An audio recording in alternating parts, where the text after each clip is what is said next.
TikTok নামের এই রোগের সার্ভার কন্ট্রোল রুম। আর এইটাই হইল সেই রিমোট, যেই রিমোটে একটা প্রেস করলে এই রুম ব্লাস্ট হয়ে যেতে পারে।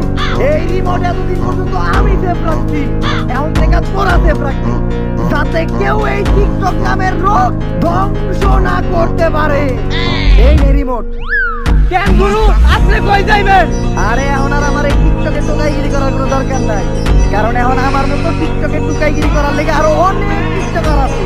আর টিকটক থেকে কোনো ইনকামও আমার লাগবে না, কারণ এখন আমার টাকা দেওয়ার লেগে আছে আমার সিনেমা। আচ্ছা গুরু, আপনারে কথা দিলাম, এই রিমোট সেফ রাখবো আর টিকটক নামের এই রোগ পুরা দুনিয়াতে ছড়িয়ে দেবো। আর ভাবে আমাদের খালার লাগে আপনার দাওয়াত রইল, আপনার আইসা আমার টাকি মাছটা খেয়ে দেয়।